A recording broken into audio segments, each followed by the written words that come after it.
Hello everyone, welcome back to my channel. हम बात कर रहे थे मैनेजमेंट सब्जेक्ट की, जिसमें से हमने फैमिली रिसोर्स मैनेजमेंट का कुछ बेसिक टॉपिक्स हमने क्लियर कर लिए थे। अब उन टॉपिक्स के आगे हम कंटिन्यू करते हैं। जो नेक्स्ट टॉपिक है हमारा फंक्शंस ऑफ मैनेजमेंट। ठीक है, फंक्शंस ऑफ मैनेजमेंट में हमारा क्या क्या है कि मैनेजमेंट के क्या क्या फंक्शंस होते हैं। ठीक, तो इसमें सबसे पहला फंक्शन है हमारा प्लानिंग, उसके बाद हमारा ऑर्गेनाइजिंग आएगा, फिर स्टाफिंग आता है, डायरेक्टिंग, कंट्रोलिंग एंड इवोल्यूशन। ठीक है, ये आपको अरेंज करने के लिए कई बार एग्जाम में आपको देखने को मिलते हैं। तो वो क्या बोलते हैं कि स्टेजेस, वो स्टेप वाइज अरेंज करने के लिए आपसे पूछते हैं कि आप स्टेप्स में उनको क्या करो, सारे स्टेप्स को हम अरेंज करके बताएं। तो फर्स्ट नंबर पे हमारा क्या है, प्लानिंग है, ऑर्गेनाइजिंग है, स्टाफिंग है, डायरेक्टिंग है, कंट्रोलिंग है एंड इवोल्यूशन है। ठीक है, तो ये हमारा क्या है ये हमारे फंक्शंस ऑफ मैनेजमेंट है।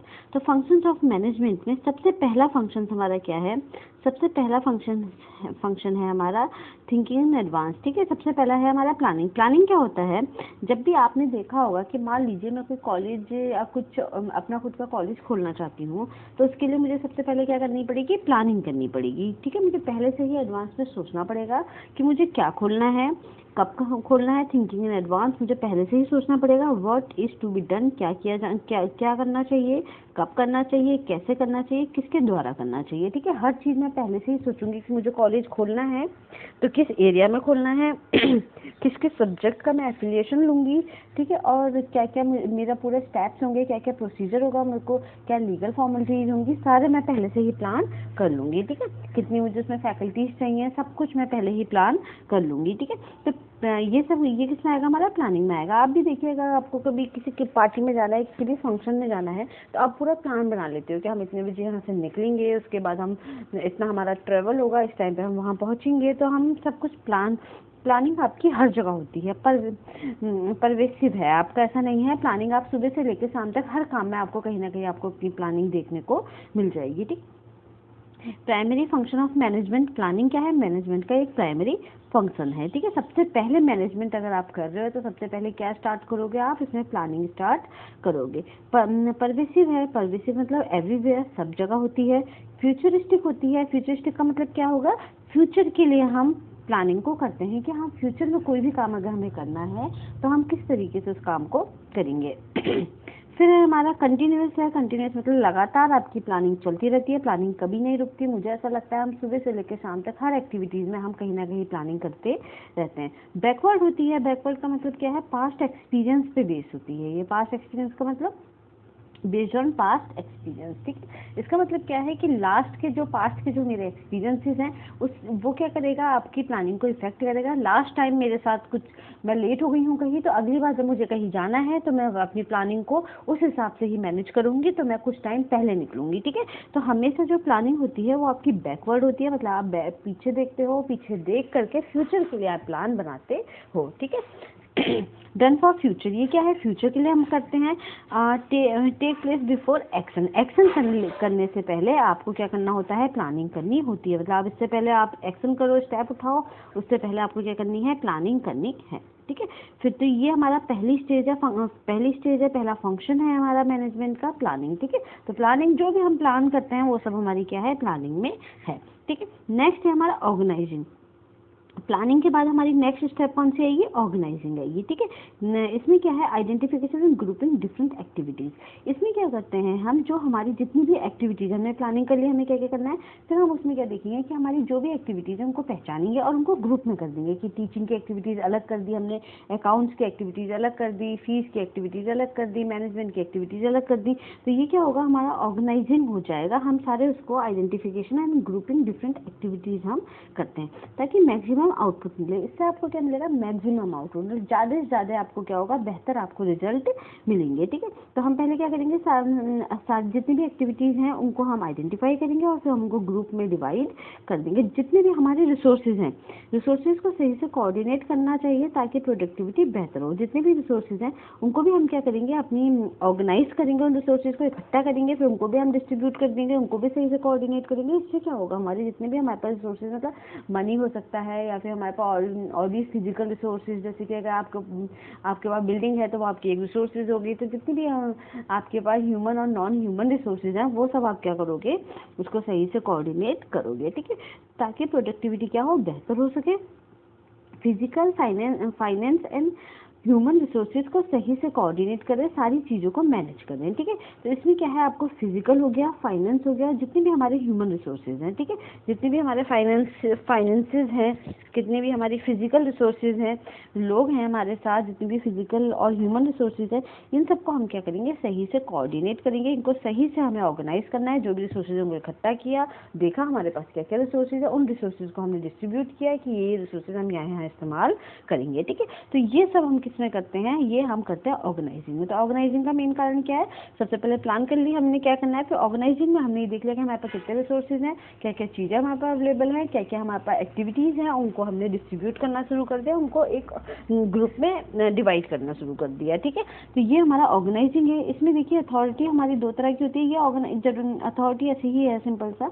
तो जब हम किसी को भी अथॉरिटी देते हैं तो वो हमारी दो तरह की होती है, एक तो सेंट्रलाइज्ड अथॉरिटी है और एक डिसेंट्रलाइज्ड है। ठीक है, डिसेंट्रलाइज्ड में सेंट्रलाइज का मतलब क्या होता है, टॉप लेवल पे एक व्यक्ति बैठा होता है, वो ही डिसाइड करता है कि बाकी लोग क्या काम करेंगे। ठीक है, उन्हीं को जो भी डिसीजन मेकिंग पावर है वो एक टॉप लेवल के व्यक्ति के पास होती है, वही डिसाइड करता है कि बाकी के लोगों को क्या करना है, एम्प्लॉयज़ को क्या काम करना है। ठीक है, तो वो सेंट्रलाइज्ड है, एक व्यक्ति डिसाइड करेगा और सबको वो काम डिस्ट्रीब्यूट कर देगा, बाकी लोगों की कोई भी डिसीजन मेकिंग में इन्वॉल्वमेंट नहीं होगा, जो भी उन्हें ऊपर से ऑर्डर मिलेंगे वो काम करेंगे। ठीक है, तो सेंट्रलाइजेशन में क्या है, टॉप की अथॉरिटी कंट्रोल करती है। ठीक है, यानी कि जो ऊपर की अथॉरिटी है वो क्या करेगी, कंट्रोल करेगी।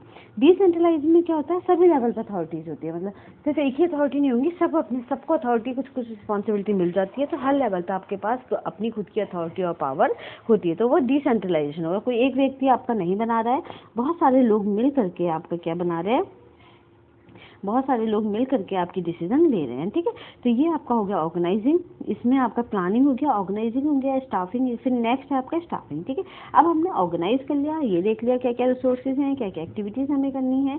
इसके बाद आप क्या करोगे, स्टाफिंग करोगे, यानी कि आपको स्टाफ इकट्ठा करना है। स्टाफ का मतलब क्या है, finding the right person for the right job, having right qualification. हमें क्या करना है, हमारी जो जॉब है उसके लिए एक बेहतर इंसान को ढूंढना है जो उसके लिए परफेक्ट हो हमारी जॉब के लिए, और उसके पास एक अच्छी क्वालिफिकेशन हो। ठीक है, ये क्या है हमारे पास स्टाफिंग का एक क्राइटेरिया है कि अब हम क्या करेंगे, एक अच्छे इंसान को ढूंढेंगे, एक हम एक्टिव या फिर जो हमारे परफेक्ट है इंसान जॉब के लिए, जिसका अच्छी क्वालिफिकेशन है, जिसके पास उसको हम ढूंढना शुरू करेंगे। तो इसके लिए हमें स्टाफिंग में हमें क्या क्या हम इन्वॉल्व करते हैं, मैन पावर प्लानिंग करेंगे कि हमें किस किस तरीके की मैन पावर चाहिए, किस किस तरीके का हमें काम लोगों से करवाना है। रिक्रूटमेंट का पूरा प्रोसीजर करेंगे।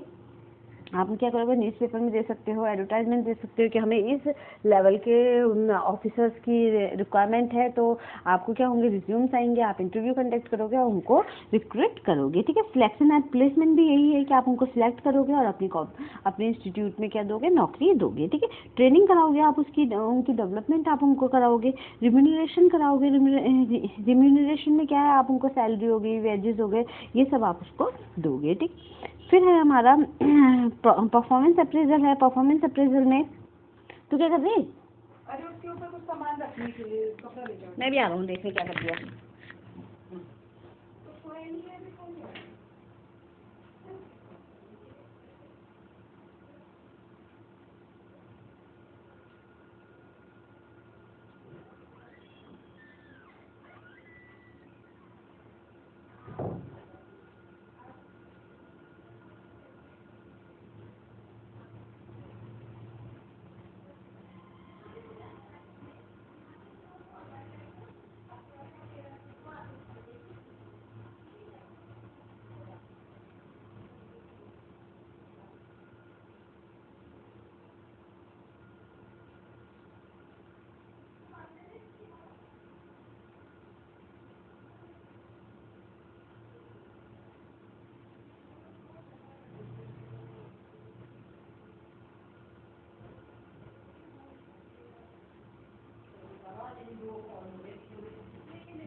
तो इसमें क्या करेगा, आपका जो मैनेजर है वो आपको क्या देगा, मोटिवेशन देगा, ठीक है, यानी कि मोटिवेशन स्टिमुलेटिंग आपको देगा, स्टिमुलेशन देगा, आपको बहुत मोटिवेट करेगा कि आप अपने काम को और भी ज़्यादा बेहतर तरीके से करो, इंस्पायर करेगा आप। और इंस्पायर मोटिवेशन आपके कितने हो सकते हैं, इंटरनल और एक्सटर्नल दोनों मोटिवेशन वो आपको दे सकता है। इंटरनल मतलब आप अंदर से ही वो इस तरीके से आपको मोटिवेट करे कि आपका और भी ज़्यादा अंदर से ही काम करने का मन करे। एक्सटर्नल में हो सकता है कि आपको कुछ ऐसे एक्सटर्नल रिवॉर्ड्स और मिले, हो सकता है सैलरी बढ़ाए, आपका इंक्रीमेंट ऐसा करे कि आपका और भी ज़्यादा काम करने के लिए आपको मोटिवेशन मिले, ठीक है। तो ये क्या है, ये आपके काम है, आपका जो डायरेक्ट कर रहा है, डायरेक्टिंग में ये सब एक्टिविटीज आएंगी। इसके साथ ही वो लीडरशिप का काम भी करेगा। लीडरशिप के काम में वो क्या करेगा, आपको डायरेक्शन देगा, इम्प्लीमेंटिंग देगा, प्लान को इम्प्लीमेंट करना कराएगा वो। इसके अलावा मोटिवेटिंग पीपल्स, लोगों को क्या करेगा, मोटिवेट करेगा, ठीक है। तो लीडरशिप भी जो आपकी है वो आपकी डायरेक्शन में ही, डायरेक्टिंग में ही आएगी, ठीक है।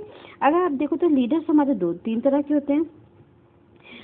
अथॉरिटेरियन लीडर जिसे हम ऑटोक्रेटिक भी बोलते हैं, पार्टिसिपेटिव लीडर जिसे हम डेमोक्रेटिक भी बोलते हैं, और डेलीगेटिव और फ्री राइन लीडर्स होते हैं। ये आपके जो 3 तरह के लीडर्स हैं, ये बिल्कुल वैसा ही है जैसे आपके पेरेंटिंग स्टाइल्स है, ठीक है। जब हम पेरेंटिंग स्टाइल देखते हैं ना कि कुछ पेरेंट्स बहुत स्ट्रिक्ट होते हैं, जिन्हें हम क्या बोलते हैं, ऑटोक्रेटिक पेरेंट्स, यानी कि अथॉरिटेरियन पेरेंट्स हम उनको बोलते हैं। कुछ पेरेंट्स जो होते हैं बहुत अच्छे वाले पेरेंट्स जो होते हैं, कुछ हमारी सुनो कुछ तुम्हारी सुनो, कुछ हम तुम्हारी सुनेंगे, वो क्या है, वो डेमोक्रेटिक वाले पेरेंट्स होते हैं। तो इसमें भी क्या है, आपके 3 तरह के पेरेंट्स है। एक तो अथॉरिटेरियन पेरेंट्स है, ऑटोक्रेटिक पेरेंट्स है, पार्टिसिपेटिव और डेमोक्रेटिक पेरेंट्स हैं, सॉरी लीडर्स हैं, ठीक है, ये लीडर्स हैं, सॉरी, हाँ, अथॉरिटेरियन और ऑटोक्रेटिक लीडर्स हैं, और पार्टिसिपेटिव एंड डेमोक्रेटिक लीडर्स हैं, और डेलीगेटिव और फ्री राइन लीडर्स हैं, ठीक है। तो इसमें से जो हमारा अथॉरिटेरियन और ऑटोक्रेटिक लीडर्स हैं, ये क्या है, ये वो लीडर्स हैं जो डिसीजन लेते हैं किसी से बिना पूछे। इनको बस एम्प्लॉयज़ पे क्या करते हैं, फोर्सफुली या उनको ऑर्डर देते हैं कि आपको क्या करना है, यही मेरे ही डिसीजन को फॉलो करना है। तो वो कौन से होते हैं, वो हमारे अथॉरिटेरियन यानी कि आपके ऑटोक्रेटिक लीडर्स होते हैं, ठीक है। ये थोड़ा छोटा छोटा लिखा हुआ है, एक्चुअली मैंने अपने खुद के लिए नोट्स बनाए थे, तो ये बहुत ज़्यादा सफाई से मैंने नहीं लिखे हैं, क्योंकि मेरे खुद के पर्सनल नोट्स हैं, मैं इन्हीं से आपको पढ़ा रही हूँ। और मुझे लगता है कि नोट्स सबसे परफेक्ट होते हैं पढ़ाने के लिए, ठीक है। तो ये जैसे अथॉरिटेरियन और ऑटोक्रेटिक पेरेंट्स हैं, इनको आप ब्रैकेट में लिख सकते हो कि अथॉरिटेरियन और ऑटोक्रेटिक पेरेंट्स कौन से होते हैं, जो सिर्फ क्या देते हैं, आपको ऑर्डर देते हैं, और आपको उस ऑर्डर को ऐसे कैसे ही फॉलो करना होता है। आपको कोई भी पावर नहीं होती कि आप उसमें कुछ क्वेश्चनिंग या सजेशन आप दे सको, ठीक है। इसके अलावा पार्टिसिपेटिव और डेमोक्रेटिक जो आपके लीडर्स हैं, ये वो लीडर्स होते हैं जो डिसीजन लेने से पहले आपसे भी पूछेंगे, सबकी राय भी लेंगे, उसके बाद ये सबके सहमति से डिसीजन बनाते हैं। जैसे हमारे घरों में पेरेंट्स होते हैं, वो हम सबसे बात करके हमें क्या सब्जेक्ट पढ़ना है, उसके लिए वो बैठ करके पूरा डिस्कशन करेंगे। उसके बाद डिसीजन क्या हम पे ही छोड़ देते हैं कि आपको जो आपको कंफर्टेबल लगता है, जिसमें आपका इंटरेस्ट है, वो सब्जेक्ट आप पढ़ो। तो वही पार्टिसिपेटिव और डेमोक्रेटिक लीडर्स होते हैं, ठीक है। ये क्या करते हैं, कोई भी डिसीजन के लिए मीटिंग कराएंगे, सबका सहमति लेंगे, उसके बाद डिसीजन लेते हैं, बनाते हैं, सबसे पूछ करके और सबके सजेशंस को इंक्लूड करने के बाद ये डिसीजन लेते हैं। तो वो क्या हो गया, पार्टिसिपेटिव और डेमोक्रेटिक लीडर्स हो गए। थर्ड है हमारा डेलीगेटिव और फ्री राइन, ये एग्जाम में आया हुआ है। फ्री राइन कौन से वाले हैं, हमारे लेजी स्फीयर भी हम इनको बोलते हैं, डेलीगेटिव और फ्री राइन, ठीक है, और इनको हम लेजी स्फीयर भी बोलते हैं, एग्जाम में आया हुआ क्वेश्चन है। तो ये क्या होते हैं, यहाँ पे लीडर क्या करता है, एम्प्लॉयज़ को डिसीजन लेने देता है, और एम्प्लॉयज़ के पास पूरी अथॉरिटी होती है कि वो अपने टास्क के लिए, अपने टारगेट के लिए, या जो भी उसको वो मिला है, टारगेट मिला है, जो भी उसको काम मिला है, उसके लिए वो अपना खुद का डिसीजन ले सकता है। उसे हर डिसीजन के लिए अपने लीडर से पूछने के लिए, अपने मैनेजर से पूछने के लिए कोई भी ज़रूरत नहीं होती है। लेकिन जो भी उसका रिजल्ट आएगा या फिर जो भी आपका आउटपुट होगा उस डिसीजन का, उसका रिस्पॉन्सिबल हमेशा आपका मैनेजर या लीडर ही रहेगा। एम्प्लॉयज़ कोई भी डिसीजन लेगा तो उसका जो रिजल्ट की रिस्पॉन्सिबल होगा वो क्या होगा, लीडर ही होगा, ठीक है। आई होप आपको ये टॉपिक समझ में आ रहा होगा। तो ये क्या है, ये लीडरशिप भी हमारे डायरेक्टिव में है। इसके अलावा कम्युनिकेशन में क्या है, फोर्थ वन है हमारा कम्युनिकेशन। इसका काम क्या है, जब डायरेक्टिंग में हम 2 लोग हैं, हमारे एम्प्लॉयज़ और जो हमारे एम्प्लॉयर्स हैं, एम्प्लॉयज़ है, मैनेजर है, हमारा मैनेजर के अंदर काम करने वाला स्टाफ है, उन सबके बीच में एक अच्छा कम्युनिकेशन भी हमारा किसके अंदर आएगा, डायरेक्टिंग के अंदर ही आता है। यानी कि डायरेक्ट करना लोगों को, लोगों से बात करना, उनको समझना, उनको एक्टिविटीज़ को समझाना, उनके जो डाउट्स हैं उनको क्लियर करना, और उनके जो आपको वीक पॉइंट लग रहे हैं उनको वीक पॉइंट को बेहतर बनाना, ये सब आपकी क्या है, डायरेक्टिंग में ही आएंगे, ठीक है। इसके बाद नेक्स्ट है आपका कंट्रोलिंग, ठीक है। नेक्स्ट है आपका कंट्रोलिंग।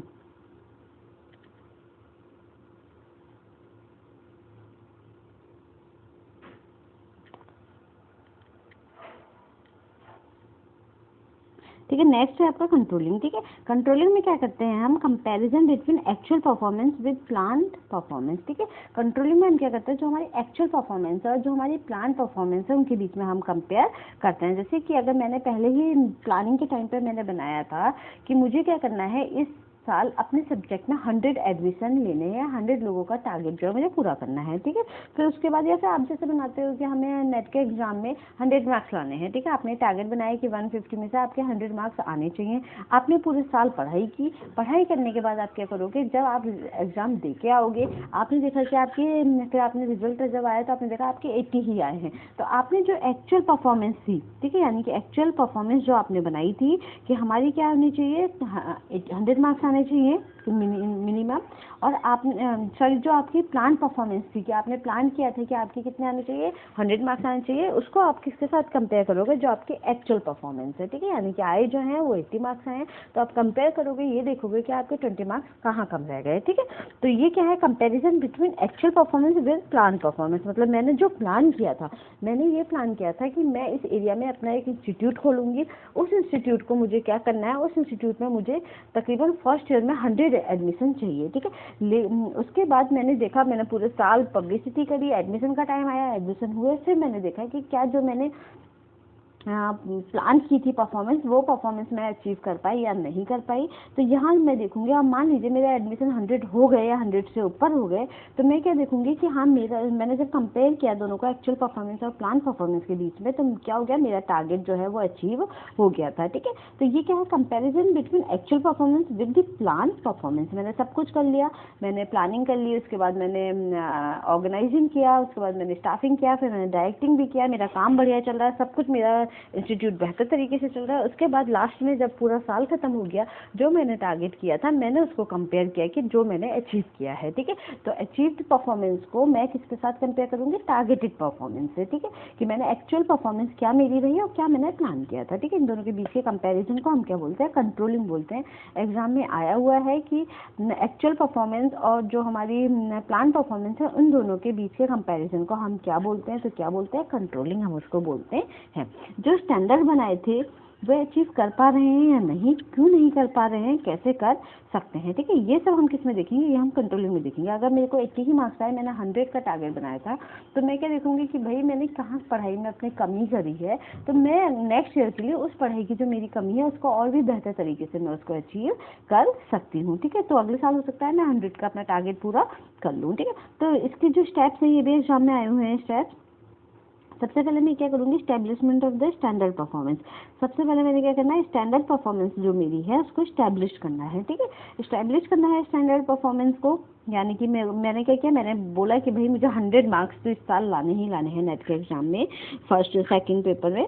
उसके बाद मैंने मेजरमेंट ऑफ एक्चुअल परफॉर्मेंस, फिर मैंने पूरे साल पढ़ाई की, एग्जाम दिया, उसके बाद मैंने देखा मेरे कितने मार्क्स आए हैं, मेरे 100 आ गए, 100 आए हैं या फिर नहीं आए हैं, 100 से कम है या 100 से ज़्यादा है। ठीक है, फिर मैं इन दोनों को कंपेयर कर लूँगी, comparison between both performance deviation if any. अगर मैं देखूंगी दोनों को, मैंने क्या करना है, कंपेरिजन करना है, उसके बाद देखूंगी अगर कोई कमी रह गई है या कोई डिफरेंसेस दोनों में आ रहा है, तो उसको मैं कंपेयर करके निकाल लूंगी और फिर मैं करेक्टिव एक्शन लगाऊंगी। ठीक है, करेक्टिव एक्शन लगा करके जो मेरी कमी रह गई है उसको मैं क्या कर सकती हूँ, अपनी कमी को पूरा कर सकती हूँ। नेक्स्ट ईयर के लिए मैं और भी तरीके से पढ़ाई करूंगी। ठीक है, क्लियर हो गया इतना। तो ये हमारा क्या हो गया, कंट्रोलिंग है। इसके बाद हम इवेल्युएट करते हैं कि जो भी हमने किया है, done where action is overtake place. जब सब कुछ आपका खत्म, एक्शन पूरा हो चुका है, आपने पूरी एक्टिविटीज अपनी कर ली है, तब आप क्या करोगे, ये देखोगे कि आफ्टर द एक्शन हैज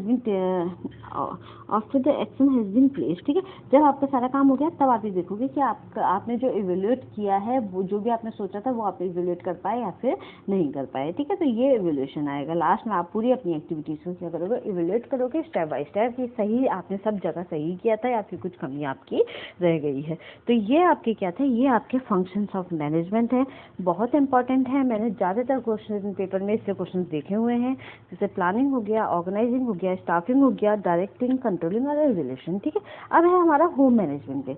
तो होम मैनेजमेंट में क्या है, होम मैनेजमेंट में क्या क्या हमारे इसमें आते हैं, घर के रिसोर्सेज को प्लान, कंट्रोल और इवेल्युएट करना, फैमिली गोल को प्राप्त करना। ठीक है, घर के रिसोर्सेज को हमें क्या करना है, प्लान करना है, कंट्रोल करना है और इवैल्यूएट करना है और फैमिली गोल को प्राप्त करना है। ठीक है, तो तो इसके लिए हमें क्या करना चाहिए, इसके लिए भी हमारे पास क्या है, 4 स्टेप्स हैं हमारे पास, प्लानिंग, ऑर्गेनाइजिंग, कंट्रोलिंग और इवैल्यूएटिंग। इसमें स्टाफिंग और डायरेक्टिंग नहीं आएगा, क्योंकि परिवार में हम ऐसे किसी को रिक्रूट नहीं करते हैं फैमिली में, तो फैमिली मैनेजमेंट स्टाफिंग और डायरेक्टिंग नहीं आता है, बल्कि फैमिली मैनेजमेंट में आपका यानी कि होम मैनेजमेंट में आपका प्लानिंग आएगा, ऑर्गेनाइजिंग आएगा, कंट्रोलिंग आएगा और इवैल्यूएशन आएगा। ठीक है, स्टाफिंग और डायरेक्टिंग हमारे परिवार में जब हम मैनेजमेंट की बात करते हैं तो वो नहीं आता है।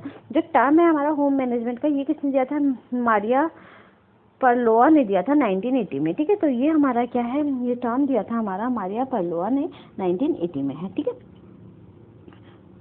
इसमें इन्होंने क्या, देखो प्लानिंग हम पढ़ चुके हैं, पूरा प्लान हम कर रहे हैं। ठीक है, ऑर्गेनाइजिंग हम पढ़ चुके हैं, कंट्रोलिंग हम पढ़ चुके हैं, इवैल्यूएशन हम पढ़ चुके हैं। ये पूरा आपका ऐसा का ऐसा ही है जो हमने यहाँ पढ़ा है। ठीक है, तो इसको पढ़ने की दोबारा जरूरत नहीं है। इसमें सिर्फ 2 चीजें थी जो हमने पीछे नहीं पढ़ी थी, तो ये क्या है, हमने यहाँ पे ऑर्गेनाइजिंग में हमारे जो रिसोर्सेज हैं, जैसे हमने बात की थी ना कि ऑर्गेनाइजिंग में हम क्या करते हैं, रिसोर्सेज को हम ग्रुपिंग करते हैं। तो हम पहले पहचानेंगे कि हमारे पास कितने रिसोर्सेज जो हैं वो अवेलेबल है, यानी कि ह्यूमन रिसोर्सेज और नॉन ह्यूमन रिसोर्सेज।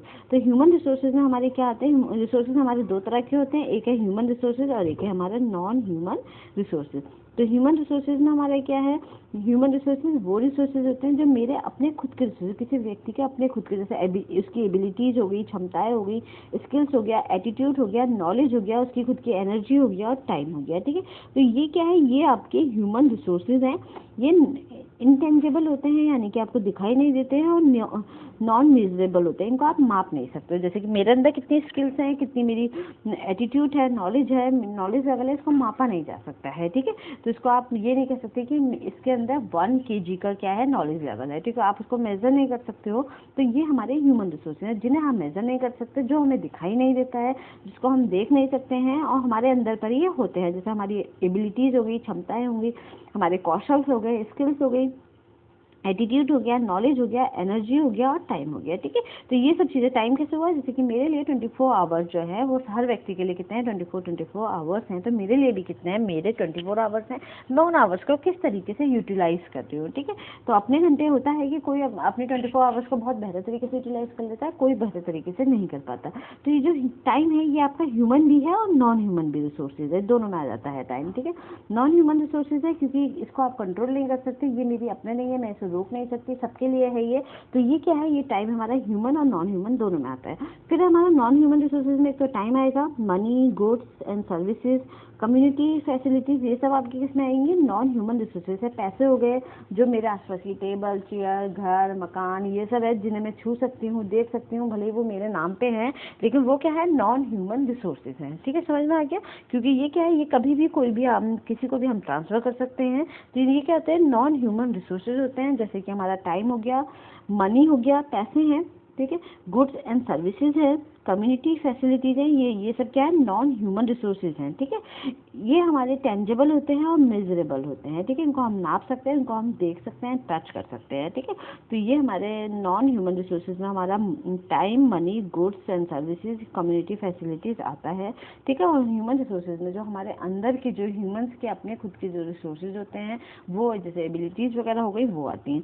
अब हमारे ये दोनों क्या काम करते हैं, एक तो हम ह्यूमन रिसोर्सेज और नॉन ह्यूमन रिसोर्सेज के थ्रू हम क्या कर सकते हैं, ह्यूमन वैल्यूज को रियलाइज ह्यूमन वैल्यूज, ये क्या करते हैं, हमें ह्यूमन वैल्यूज को रियलाइज करने में, जो ह्यूमन वैल्यूज है उनको रियलाइज करने में क्या करती है, हमें हेल्प करती हैं। ठीक है, दूसरा है अटेन फैमिली गोल्स, ये क्या करता है, फैमिली गोल्स को अटेन करने में भी हेल्प करता है। ठीक है, तो किसको हेल्प करता है, जो भी फैमिली गोल्स है उनको पाने के लिए हमें ह्यूमन रिसोर्सेज और नॉन ह्यूमन रिसोर्सेज क्या करते हैं, हेल्प करते हैं। ठीक है, तो आई होप आपका आज का लेक्चर समझ में आ गया होगा। ये हमारे होम मैनेजमेंट में भी यही आते हैं, planning, organising, controlling, evaluation, same वैसे ही हैं जो हमने ये वाले पढ़े हैं, तो उनको दोबारा पढ़ने की कोई ज़रूरत नहीं है, बस इसी में, इसलिए मैंने सिर्फ हेडिंग डाल दी है। डायरेक्टिंग और जो हमारा डायरेक्टिंग और स्टाफिंग है वो हमारा होम मैनेजमेंट में नहीं आता है। तो होम मैनेजमेंट के फंक्शंस में क्या क्या आएगा, प्लानिंग, ऑर्गेनाइजिंग, कंट्रोलिंग और इवैल्यूएशन। आई होप आपको आज का मेरा लेक्चर समझ में आ गया होगा। बहुत इंपॉर्टेंट लेक्चर है ये, एग्जाम में कई बार इससे क्वेश्चन पूछे जाते हैं। ठीक है, अगर आपको मेरे चैनल पसंद आ रहा है, मेरी वीडियोस पसंद आ रहे हैं, तो आप मुझे सब्सक्राइब कीजिएगा। मैं जल्द ही आपके लिए पूरा का पूरा सिलेबस इसमें लेकर के आऊँगी। Thank you everyone, have a nice day.